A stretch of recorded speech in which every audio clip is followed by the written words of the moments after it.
کہاں گئی وہ عالمی طاقتیں؟ کہاں گئے وہ تہذیب کے ٹھیکیدار جو ہمیں تہذیب سکھاتے ہیں؟ ساری دنیا ایک بات جانتی ہے کہ 18ویں 20ویں صدی سے پہلے مکمل فلسطین یہ کس کے پاس تھا؟ بولو بھائی. یہ عربوں کے پاس تھا، مسلمانوں کے پاس تھا، ایک عرب کنٹری تھا. کون سے لا اور کون سے قانون کے تحت اس کو یہودیوں کے حوالے کیا گیا؟ زیادہ لمبی بحث نہ کیا کریں، ماضی کی طرف جاؤ. کون سے قانون کے تحت اس میں یہودیوں کو لا کے زبردستی بسایا گیا ہے؟ آج بہت سے لبرل لوگ، سیکولر لوگ، یا وہ مذہبی لوگ جو اصل میں ان کے دماغ میں سافٹ ویئر سیکولرزم ہی کے انسٹال ہوئے ہوئے ہیں، انہوں نے لبادہ مذہب کا وڑا ہوا ہے. آج وہ بھی چھپے لفظوں میں اسرائیل کی حمایت کر رہے ہوتے ہیں کہ جی زمینیں تو فلسطینیوں نے بیچی تھی یہودیوں کو. آپ اگر اپنے ملک میں کسی کو زمین خریدنے دیتے ہو تو کیا اس کا یہ مطلب ہوتا ہے کہ کل وہ آپ کا باپ بن جائے؟ دنیا میں کہیں کسی کنٹری میں یہ لا ہے کیا؟ آپ نے اجازت دی اپنے پڑوس میں آ کے کسی شخص کو رہنے کی، کل اس نے آپ کے مکان پہ بھی قبضہ کر لیا، کل اس نے اپنی ریاست کا اعلان کر دیا. دنیا میں کہیں بھی اس بات کو تسلیم کیا جائے گا؟ دنیا میں 2 بڑی جنگیں ہو چکی ہیں، ان دونوں بڑی جنگوں میں کہیں بھی کسی مسلمان کا نام بولو نہیں آئے گا، کہیں بھی نہیں آئے گا کہ یہ کسی فلاں مسلم کی وجہ سے ہوئی ہے یہ جنگ. اور اب تیسری جنگ عظیم کی طرح یہ جنگ ہوگی، یہ ذہن میں رکھیں، کیونکہ فلسطینی کسی قیمت پہ بھی یہودیوں کا تسلط فلسطین میں برداشت نہیں کریں گے. The fight to die. وہ لڑ کس کے لیے رہے بھائی؟ بولو موت کے لیے.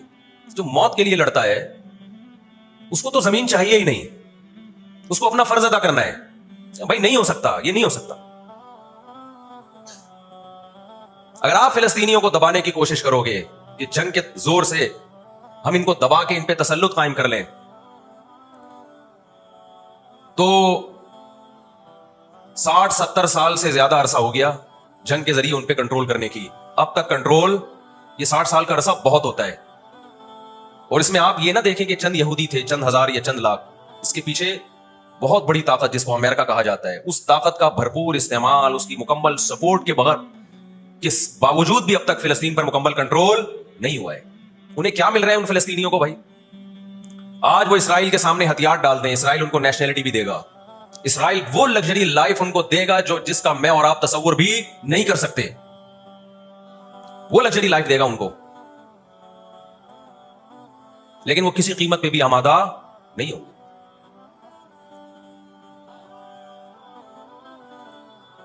تو افسوس ہمیں اس پر ہوتا ہے کہ جب ہم نیٹ پہ دیکھتے ہیں نا انڈیا ساتھ دے رہا ہے اسرائیل کا، اوپر سے کچھ بیان داغ دیتے ہیں تھوڑے سے فلسطینیوں کے حق میں تاکہ لوگوں کی تھوڑی سی ہمدردی ہمیں ملے. پس پردہ مکمل کس کو سپورٹ کر رہا ہے؟ اسرائیل کو. امریکن نیوز چینل بھی اوپر سے بیان دے دیتے ہیں فلسطین میں ظلم ہو رہا ہے، ہم نے اس کو روکنا ہے. مکمل سپورٹ کس کو کر رہا ہے؟ امریکہ، اسرائیل. اور برطانیہ تو ہے ہی اس فساد کی بنیاد رکھنے والا. رپورٹیں تو BBC بھی پیش کر رہا ہے فلسطینیوں کے حق میں. لیکن جو ریاست BBC کی مالک ہے وہ سپورٹ کس کو کر رہی ہے؟ اسرائیل کو. دیکھو ہم نہ یہودی کے خلاف ہیں، نہ عیسائیوں کے خلاف ہیں، نہ ہندوؤں کے خلاف ہیں، نہ سکھوں کے خلاف ہیں. ہندو، سکھ، عیسائی اور یہودی، ان کے بارے میں ہمارے پاس قرآن کی واضح تعلیمات ہیں. لا اکراہ فی الدین قد تبین الرشد من الغی. دین میں کوئی زبردستی نہیں ہے، کسی شخص کو مذہب کی تبدیلی پر مجبور نہیں کیا جائے گا، کیونکہ اللہ نے سیدھا راستہ اور غلط راستہ 2 اور 2 4 کی طرح بیان کر دیا ہے. جس کا دل چاہے سیدھے راستے پہ چلے، جس کا دل چاہے برے راستے پہ چلے. قرآن نے یہ بھی واضح کر دیا کہ آپ کسی پر زبردستی نہیں کر سکتے، تلوار کی زور سے کسی کو اسلام میں داخل نہیں کر سکتے. اے اللہ ہم نے ان غیر مسلموں سے سلوک کیسا کرنا ہے یہ بھی قرآن نے بیان کر دیا. لا ينهاكم الله عن الذين لم يقاتلوكم في الدين ولم يخرجوكم من دياركم ان تبروهم. 28واں پارہ. جو بھی غیر مسلم ہے، چاہے وہ یہودی ہو، چاہے وہ عیسائی ہو، چاہے وہ ہندو ہو، سکھ ہو، بدھسٹ ہو، اللہ فرماتے ہیں اللہ تمہیں ان سے اچھے سلوک سے منع نہیں کر رہا، بلکہ اچھے سلوک کا اللہ تمہیں حکم دے رہا ہے. ہمارے نبی صلی اللہ علیہ وسلم جب کوئی یہودی بیمار ہوتا اس کی بھی عیادت کے لیے اسی طرح جایا کرتے تھے جیسے کسی مسلمان کی عیادت کے لیے جاتے. ہمارے نبی کی زوجہ ایک یہودی خاندان سے تھیں، وہ اپنے یہودی خاندان کو ہدیے دیا کرتی تھیں. ہمارے نبی صلی اللہ علیہ وسلم نے اس عمل سے انہیں منع نہیں کیا. اور آج بھی بہت سارے یہودی اسرائیل کے مسئلے میں فلسطینیوں کے ساتھ ہیں، ان کے حق میں مظاہرے کر رہے ہیں. ہماری دشمنی یہودیوں سے نہیں ہے، عیسائیوں سے نہیں ہے، ہماری دشمنی ان یہودیوں سے ہے جو اسرائیل کو سپورٹ کر رہے ہیں۔ آپ اگر قرآن اٹھا کے دیکھیں، اللہ تعالیٰ نے اپنے محبوب ترین پیغمبر موسیٰ کلیم اللہ وقربناہ نجیہ، جن کے بارے میں قرآن کہتا ہے وہ پیغمبر جن کو کوہ طور پہ بلا کے میں ان سے سرگوشیاں کیا کرتا تھا، اس پیغمبر کو اللہ نے اس قوم کی طرف بھیجا۔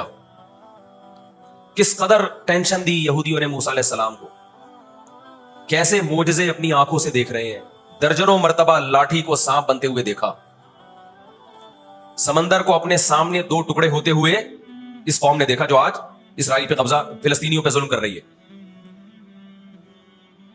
آج یہودی کیا کہتے ہیں کہ بیت المقدس ہمارا ہے، ہمارے پیغمبر موسیٰ علیہ السلام، ابراہیم علیہ السلام، یعقوب علیہ السلام، اسحاق علیہ السلام، یہ تو سارے ہمارے پیغمبر ہیں، یہ سارے ہمارے پیغمبر ہیں، تو یہ ہمارا قبلہ ہے۔ یہ قرآن کیا کہتا ہے؟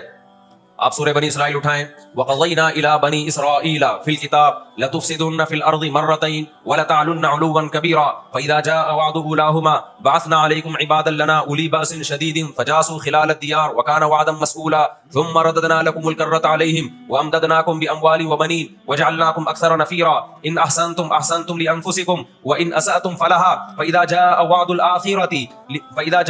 الْآخِرَةِ لِيَسُوءُوا وُجُوهَكُمْ وَلِيَدْخُلُوا الْمَسْجِدَ كَمَا دَخَلُوهُ أَوَّلَ مَرَّةٍ وَلِيُتَبِّرُوا مَا عَلَوْا تَتْبِيرًا۔ اللہ کہتے ہیں ہم نے تمہیں 2 چانس دیے بیت المقدس میں، 2 چانس، 2 دفعہ ہم نے تمہیں بیت المقدس پہ غلبہ عطا کیا، لیکن جب تم نے بدعمالی کی، تم اپنی تاریخ اٹھا کے دیکھو، 2 دفعہ تمہاری بیت المقدس میں دھنائی ہوئی ہے، 2 دفعہ تمہاری پٹائی ہوئی ہے بیت المقدس میں، اور وہ تمہاری بدعمالیوں کی وجہ سے ہوئی ہے۔ تو یہودیوں کے ہاتھ سے جو بیت المقدس نکلا ہے وہ ہماری وجہ سے نہیں نکلا، وہ کس کی وجہ سے نکلا ہے؟ ان کی اپنی ناشکریاں اور اپنی بدعمالیوں کی وجہ سے نکلا ہے۔ اللہ نے پھر عیسائیوں کو غلبہ عطا کیا بیت المقدس پہ۔ دنیا میں 3 مسجدیں ایسی ہیں جو اللہ کی نظر میں بہت مقدس ہیں، اور ان پر حکومت کرنے کا حق، کنٹرول کرنے کا حق اسی کو ہے جو اللہ کے دین برحق کو ماننے والے ہیں۔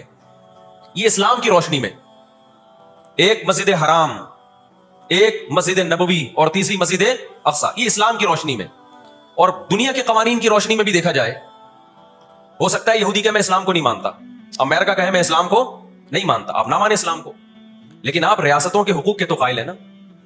18ویں 19ویں صدی کے آخر میں دنیا میں جن ممالک کی لکیریں کھنچ چکی تھیں، پوری دنیا کا معاہدہ ہے، پوری دنیا کے ایگریمنٹ ہے کہ جس ریاست کو ہم نے تسلیم کر لیا ہم اس کے خلاف مسلح لڑائی، بولو نا، نہیں لڑ سکتے۔ مجھے ایک بات بتاؤ، آج اگر برطانیہ اٹھ کے پاکستان پہ حملہ کرتا ہے، دنیا کس کو برا بھلا کہے گی؟ بولو نا، کیا ہو گیا؟ برطانیہ کو کہے گی نا۔ اگر وہ کہے کہ میں یہاں پہلے حکومت کر کے گیا ہوں، یہودی کہتے ہیں نا ہم نے بیت المقدس پہ حکومت کی ہے لہذا ہمارا حق ہے۔ بھائی حکومت تو برٹش نے بھی کی ہے پورے بر صغیر پر، لیکن آج کیا برطانیہ کو اجازت دی جائے گی کہ چونکہ آپ پہلے ہندوستان پہ حکومت کر کے گئے ہیں لہذا آپ دوبارہ بھی اٹیک کر سکتے ہیں؟ کیا دنیا کے کسی قانون میں اس کی اجازت دی جا سکتی ہے؟ یہی کہا جائے گا بھائی ونس اپون اے ٹائم، اب جب ایک کنٹری بن گیا ہے اور آپ نے اس کو ایز اے کنٹری تسلیم کر لیا ہے، دنیا نے تسلیم کر لیا ہے، اب اس کی لکیریں کھنچ چکی ہیں، اب اسے 1 انچ بھی دنیا میں کسی کنٹری کو اس سے آگے بڑھنے کی اجازت نہیں ہوگی تو یہ بین الاقوامی لا اور بین الاقوامی قانون کی روشنی میں جرم سمجھا جائے گا۔ فلسطین اور بیت المقدس اسلام کی روشنی میں بھی مسلمانوں کا ہے، اور بین الاقوامی قوانین کی روشنی میں بھی کس کا ہے؟ مسلمانوں کا ہے۔ وہ تو 2 وجوہات ہیں۔ تو آپ بتاؤ اتنی بڑی وجہ کے ہوتے ہوئے کیا فلسطینی وہ مسجد چھوڑ سکتے ہیں کیا؟